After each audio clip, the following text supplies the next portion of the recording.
Hello friends, कैसे हैं आप सब लोग? गुड। आज शुरू करते हैं एक बहुत इजी सॉफ्ट सा topic, that is chapter 1 sets. Fine, it's quite theoretical topic, तो थ्योरी बेस है। आपको मेरे नोट्स साथ साथ रेफर करते जाना है। फाइन, तो 1A बुकलेट को रेफर करना है एंड जस्ट बाय डेफिनेशन जैसे आज मैं 2-3 डेफिनेशन एक्सप्लेन करूंगा तो उसके ऊपर आपकी फर्स्ट एक्सरसाइज डन हो जाएगी।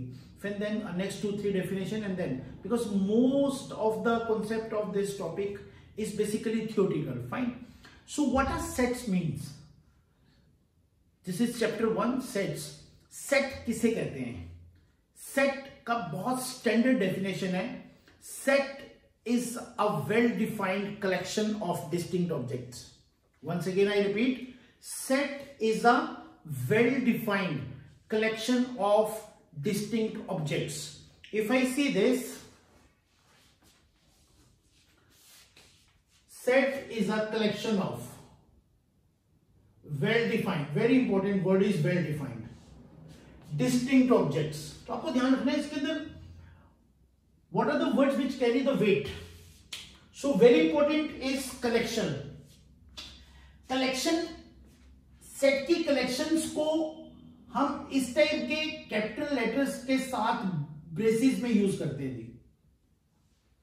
Fine, if I have to say A is a set of first 5 natural number.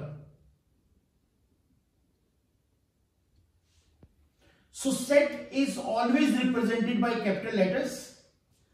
Elements of sets are separated by this commas and they are always kept in these braces, curly brackets. इसकी भी practice करें आप कि curly bracket कैसे लिखते हैं। ये वाली ब्रैकेट ऐसे लिखी जाती थी। Right it at least 100 bracket like this. और जो ब्रैकेट क्लोज करते हैं उसमें रिवर्स होता है, ऐसे चलता है। देखिए यहां से ऐसे फिर ऐसे। फाइन, पूरा सेट्स का चैप्टर निकल के जाता है और बच्चों को अगर बोले कि सेट्स की ब्रैकेट लिखनी है तो ऐसे सांप टाइप सा बना देते हैं, सांप टाइप सा। सो ब्रैकेट की प्रैक्टिस करनी है। Curly bracket has to be written like this smartly. Fine, तो आप एक शीट में कम से कम 50-60 कर्ली ब्रैकेट्स बनाएं because the whole chapter of a sets, the number of elements are represented in a curly brackets and set is written by this capital letters, not by set is represented by capital letters A, B, C, D, X, Y, Z, कुछ भी लिख सकते हैं। So set is a collection, ये collection हो गई, collection in a curly brackets. Is this fine? A well defined, what is meant by well defined? Well defined का technical meaning है beyond doubt.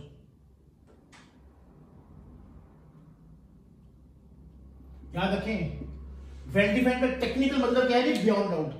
1% स्टूडेंट भी ऐसे नहीं होते जिससे पूछा जाए कि सेट किसे कहते हैं, तो पहले तो सेट कलेक्शन बोलेंगे, कलेक्शन ऑफ ऑब्जेक्ट्स बोलेंगे, वेल डिफाइंड वर्ड को यूज करेंगे। और अगर कोई बच्चा 1% बच्चा वेल डिफाइंड को यूज कर रहा है और उसको पूछा जाए वेल डिफाइंड का मतलब क्या होता है, तो वेल डिफाइंड के बड़े सारे मतलब यहां वहां बताएगा, but exact meaning is beyond doubt, जिसके अंदर कोई डाउट नहीं है जी। अब आप बोलेंगे बियॉन्ड डाउट में कोई डाउट नहीं है, उसका क्या मतलब आता है जी? Beyond doubt means no doubt. अगर आप first 5 natural number all over the world किसी को भी बोलो, right first 5 natural number beyond doubts, it is going to be 1 2 3 4 5, nothing else. और अगर कोई कहता है कि -1 आएगा, -2 आएगा, -3 आएगा, इसका उसको मैथ नहीं आता, it is beyond doubt. This is only this.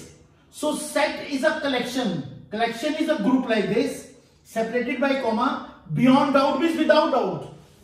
You ask anybody if it's correct, it is this only, otherwise it is incorrect. Then it is always going to be distinct objects. ऐसा नहीं है कि यही 5 element है, पर अगर कोई बच्चा बोले कि सर मैं इसको these are first 5 natural number, but can I repeat the 2? No, you can't repeat. Distinct, these are the distinct objects. तो set is a collection is this group of well defined means beyond doubt. इसका कोई भी element ऐसा नहीं होगा जिसपे आपको doubt आएगा कि यार ये नंबर यहां पे आएगा नहीं आएगा. Natural numbers are only these. First 5 natural number is 1 2 3 4 5. Ask anybody, any level in India, any class or anywhere abroad. किसी भी इंटरनेशनल लेवल पे अगर आप वर्किंग करते हो और किसी भी पूछते हैं यार कम and what is basically a natural number, he'll say 1 2 3 4 5 6. This is what are 10 natural number, 1 2 3 4 5 6. These are all beyond doubts. What are 5 even number, तो बोलेगा 2 4 6 से 10. What are 5 odd numbers, 1 3. These are all beyond doubts. तो पहला point is very clear कि set को curly bracket में लिखा जाता है, सेट को कैपिटल लेटर से रिप्रेजेंट करते हैं, सेट के जितने भी एलिमेंट्स हैं उनको ऐसे कॉमा से सेपरेट करते हैं, और सेट के एलिमेंट वेल डिफाइंड होने चाहिए और डिस्टिंक्ट होने चाहिए. So definition of set is very clear. Set is a collection of well defined and distinct objects. Fine. Now if somebody says ki some example where it is not well defined, so just see, if I say the number of students studying in your class 10th section A, तो register से देख के बताया जा सकता है there are 40 students, 42 students, 40 is fixed. If Rohan is a student of this class, it will be in attendance. अगर वो नहीं है, रजिस्टर में नहीं है, तो not a student, beyond doubt. But if I say there are 40 students in a class, this is fixed, this is well defined. I can name all the 40 students. But if I say write one more set, the 5 best students of the class, this is not well defined. Why? The best means what? Best in singing, best in dancing, best in sports, best in mathematics, best in physics, best in IQ, best in GK, best in what? तो मेरे best 5 कुछ और बच्चे होंगे, दूसरे बच्चे के best 5 कोई और बच्चे होंगे, तीसरे के बेस्ट 5 कुछ और बच्चे होंगे.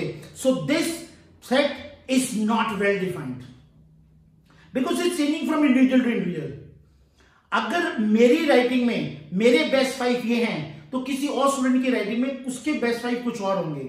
So this group is not well defined because it's changing on a individual choice.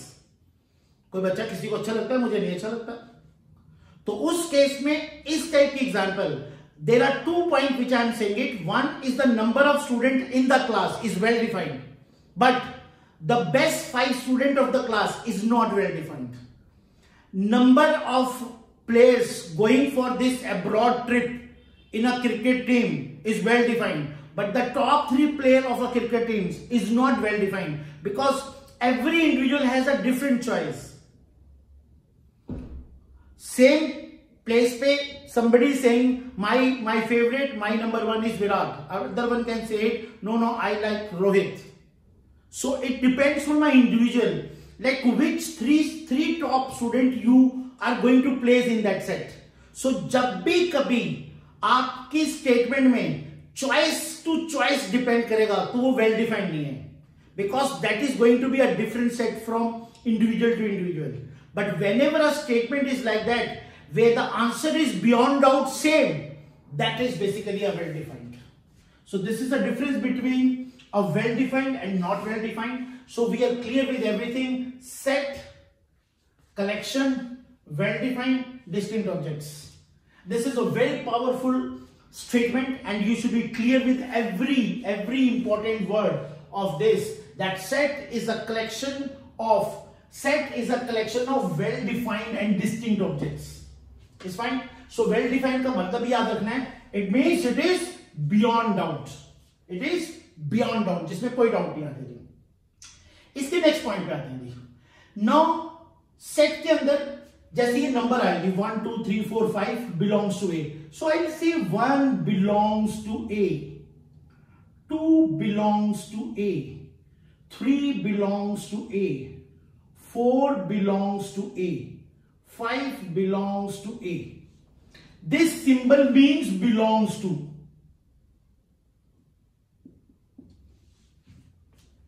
But somebody asked me 6, I say does not belongs to A.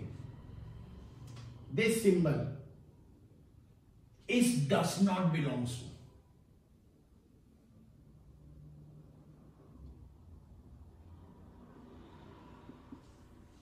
So there's a first concept is what is set. Then the second concept comes what this number belongs to set A. 2 belongs to set A. 3 belongs to set A. 4, yes, 4 belongs because it is present in this set. 5th, present in the set, so it belongs. 6 is not present in this set, so it does not belong. So koi bhi, these are the elements. These are the element of this set. If element is present in that set, it belongs to the set. If it is not present in the set, it does not belong to a set. Very simple. This is a basic theory on which we are going to place a question of a sets. And it's a complete theoretical topic. Fine. तो आपको definition को ध्यान से समझना है. उसके बाद जैसे जैसे आप क्वेश्चन अटेम्प्ट करेंगे, जैसे मैं आपको ब्रीफ करते जा रहा हूँ, पहले डेफिनेशन के ऊपर बेस पहला क्वेश्चन हो जाएगा. जैसे मैंने बोला बिलोंग्स टू और डज नॉट बिलोंग्स टू, दूसरा क्वेश्चन सारा हो जाएगा. ठीक है जी. Because this is basically a 9th class topic. इसके 2 4 5 क्वेश्चन हैं जो 11th स्टैंडर्ड के हैं. अदरवाइज ये टॉपिक 9th स्टैंडर्ड की वर्किंग का है. 8 9 स्टैंडर्ड में ही था पहले, आज से 5 6 7 साल पहले. But now this is shifted into the 11th class. Fine, because this has got some point with the relation function to be worked at, that is chapter 2. Fine. So do see to it. The second point which we use, first point was what a set briefing is. Second point what we use is what is meant by symbol belongs to and symbol does not belongs to. अगर कोई element उस set में belong present है तो हम बोलेंगे this one is present in A, it means 1 belongs to A. 2 is present in this set A, 2 belongs to A. Fine. So this is what our clearance of the word belongs to and does not belongs to. Fine. Next what it comes to. Set is represented by 2 ways. We write the set in 2 ways. Roster form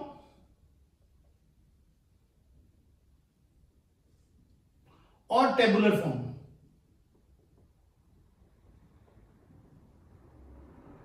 Fine. पहला ये method है. We can write the set in 2 ways. First way is roster form or tabular form. So this is first way, roster form or a tabular form. Second is set builder form. This is set builder form or rule method. RULE, rule method भी कहते हैं, rule form भी कहते हैं. फाइन. But most commonly इसको roster form कहते हैं, इसको सेट बिल्डर फॉर्म कहते हैं. No, what are these 2 ways of writing a set. किसी भी सेट को हम ऐसे भी लिख सकते हैं और हम ऐसे भी लिख सकते हैं. फाइन. जैसे मैं आपको ये एग्जांपल लिखूं तो ये एग्जांपल को मैं काउंट करूंगा. This example is written in roster form और tabular form. That is A is equal to 1 2 3 4 5.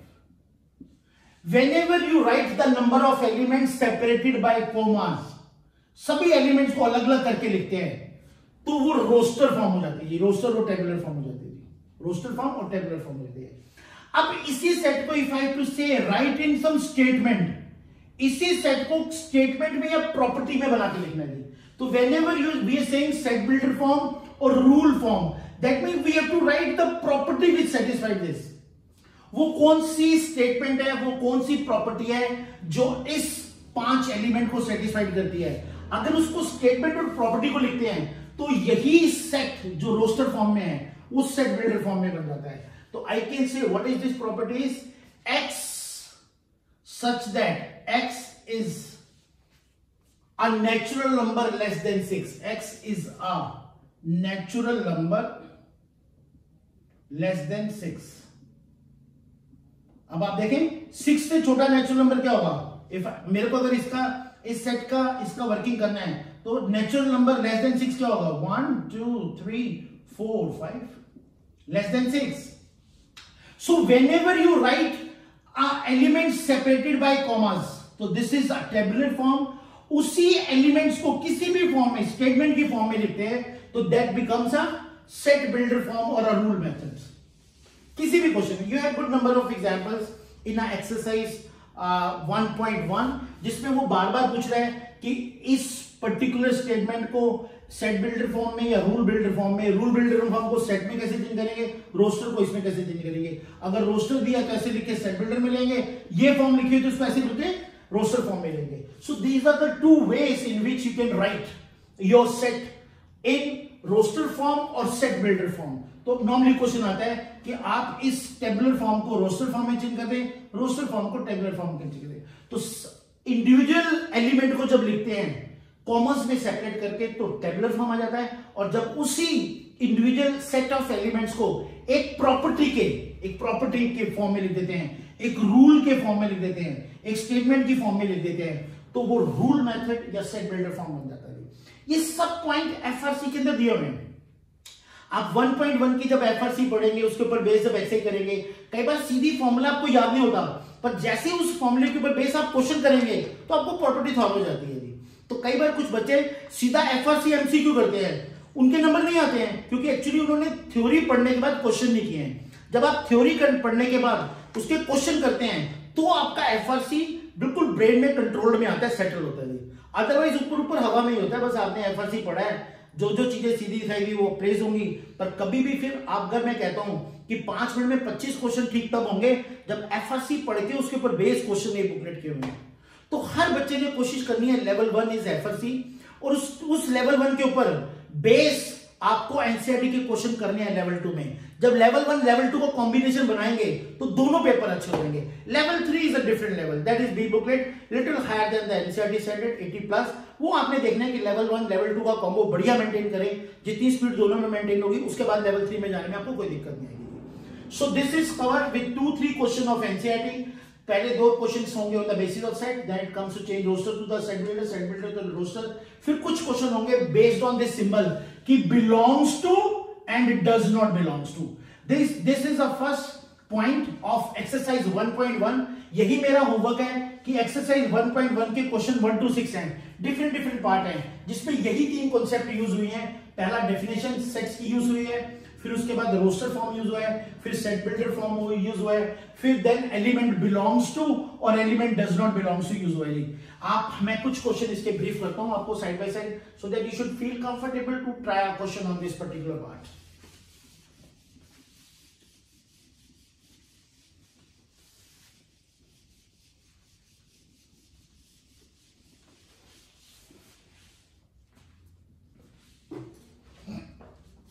देखिए बहुत सिंपल है, एक्सरसाइज 1.1 फर्स्ट क्वेश्चन। तो आप भी जब इस वीडियो को देख रहे हैं तो कोशिश करें मेरी 1A बुकलेट को ओपन करना है। 1A बुकलेट का पेज नंबर 11 पे क्वेश्चन को समझना, उसके सामने किस स्टाइल से आंसर लिखना है ये भी लिखा हुआ है। आप क्वेश्चन पढ़ के आंसर ठीक देते हो, पर the way you right your answer, so I have given my actually board perfect, कि जिस आंसर को कोई भी स्कूल, कोई भी टीचर या सीबीएसई स्टैंडर्ड पे टॉप लेवल में एक्सेप्ट किया जाएगा, तो आपको आंसर का फॉर्म स्टाइल देखना है कि क्या आपकी स्टाइल ऑफ वर्किंग इसको सेटिस्फाई कर रही है। सो पहला पॉइंट है, which of the followings are sets, justify your answers. कहते हैं नीचे दिए हुए स्टेटमेंट्स में से कौन सा सेट है, कौन सा सेट नहीं है। तो सेट कौन सा होगा, जो वेल डिफाइंड होगा। जो स्टेटमेंट वेल डिफाइंड नहीं है वो सेट नहीं है जी। जैसे देखेंगे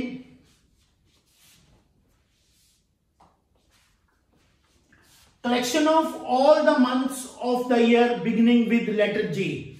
कह रहे हैं कि पूरे साल में कौन कौन से मंथ लेटर जे से शुरू होते हैं।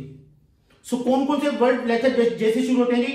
1 is January, then it's June and then it is July. So January, June and July is fix. इन 3 के अलावा कोई और नहीं है। अब आप ये नहीं कह सकते आउट ऑफ 12 मंथ्स इसके अलावा भी बहुत सारे मंथ्स हैं जी जो लेटर जे से शुरू होते हैं जी। So it is fix. कोई भी बच्चा आंसर लिखेगा तो यही लिखेगा, लेटर जे से शुरू होने वाले month is January, June and July. Fine. So these are fixed beyond doubt. So this is a well defined collection and we'll simply say yes, it is a set. Then what he's saying in the second part, the collection of 10 most talented writers of India. अब talented writers of India ये depend करता है individual to individual. Fine. तो this term most talented is not specific. आप लिखेंगे जी most talented जो term है वो स्पेसिफिक नहीं है। मैं किसी को टैलेंटेड कह रहा हूं, मेरा ही फ्रेंड कहता है नहीं यार मुझे इतना टैलेंटेड नहीं लगता, उसका ही फ्रेंड कह रहा है कि मुझे दोनों को में से कोई टैलेंटेड नहीं लगता जी। तो हर बच्चा जो 10 टैलेंटेड राइटर लिखेगा, हर बंदे के अपने इंडिविजुअल होंगे। तो this is not common. So there are doubts. किसी को आप टैलेंटेड कह रहे हो, मैं नहीं कह रहा, मैं कह रहा हूं आप नहीं कह रहे हो। तो this is not a well defined collection, so it is not a set. Third में team of 11 best cricket batsman of the world, फिर से जी best cricket player, so best cricket में डिपेंड करता है कि इंडिविजुअल टू इंडिविजुअल चॉइस.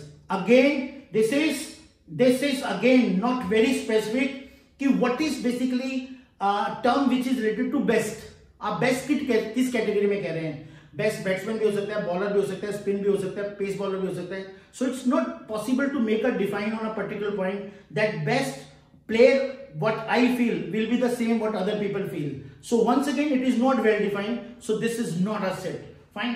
फिर उसके बाद कह रहा है the collection of all the boys in your class, वो फिक्स है.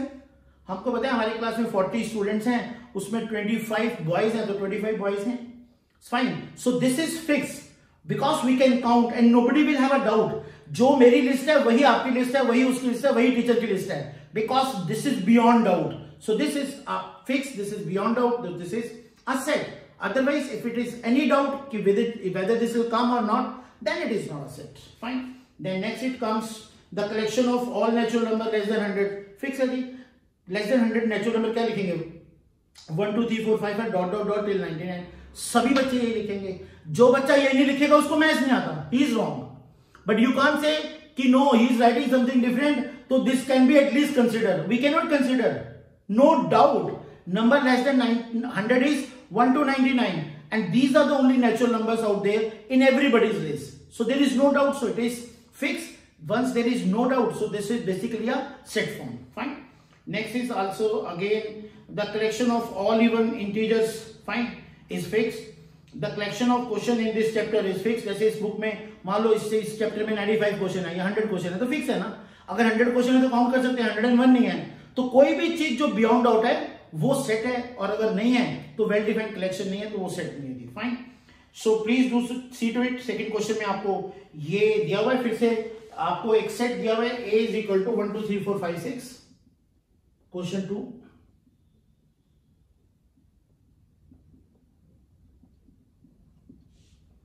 इस पे ही से use symbol this, use this और this symbol.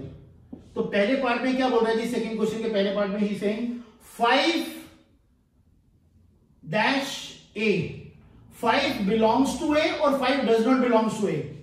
So 5 is there in the a, so I will say belongs to. Second part में he saying 8 belongs to a or 8 does not belongs to a. Now 8 is not present in a, this is set a.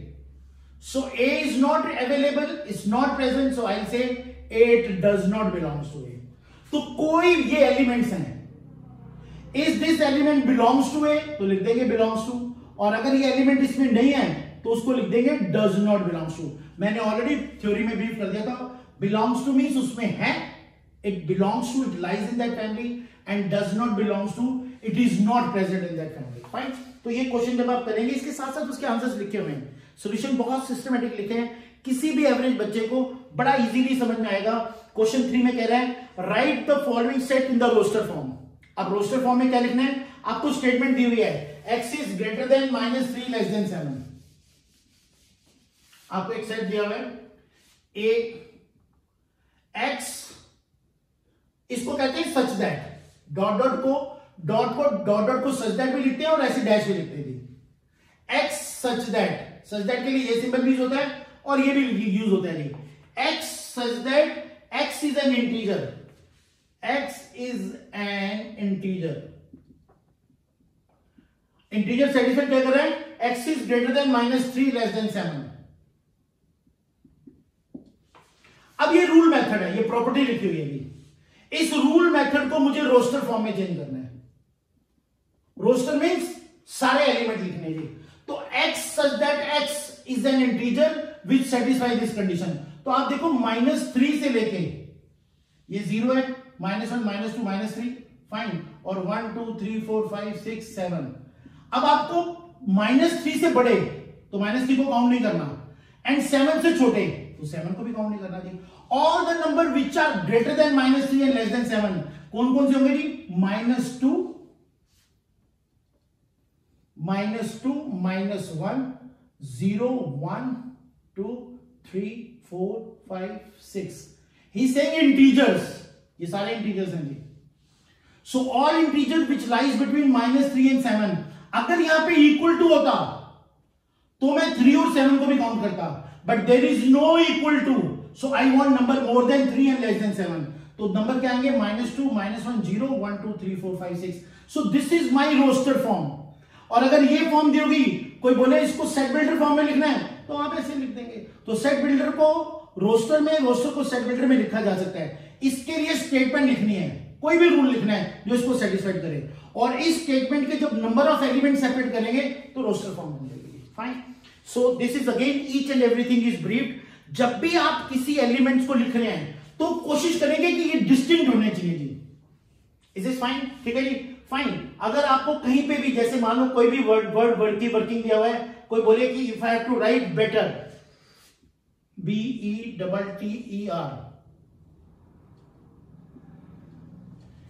ये इसी question का 6 part है, BETTER। इस letter को हमने roster form में लिखना है, तो आप इसके रोस्टर फॉर्म पता है क्या लिखेंगे? BETR। ई 2 बार आया है, टी भी 2 बार आया है, यहां पे वर्ड में आया, ठीक है, पर जब हमने सेट लिखना है, set is a collection of well defined distinct objects, तो ये ई 2 बार रिपीट नहीं होगा, एक बार आएगा, टी 2 बार रिपीट नहीं होगा, एक बार आएगा। Is fine. So same way there is a question 4th, आपको सेट बिल्डर फॉर्म दी हुई है, रोस्टर में लिखना है, हमने सब स्टेटमेंट लिखी हुई है, एक एक चीज लिखी हुई है जी। And this is basically 9th level topic जो अब हम कर रहे हैं।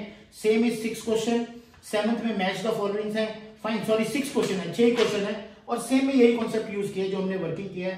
सो आई विश कि ये बहुत सिंपल टॉपिक है and very scoring also. Fine, तो इसको बहुत ज्यादा टाइम नहीं लेंगे, will quickly wind up with this topic. Next class में मैं 1.2 ब्रीफ करूंगा, उसमें भी पहले मुझे 2-3 डेफिनेशन एक्सप्लेन करनी है, आप उसको वर्किंग करेंगे, उसके ऊपर पूरी बेस, फिर 2-3 डेफिनेशन, फिर अगले एक्सरसाइज। सो आखिरी में जाके 5-6 क्वेश्चन है जो इसके अच्छे लेवल के हैं, that will keep placing on a board. Fine, till then see in the next class, bye bye, thanks a lot, bye bye.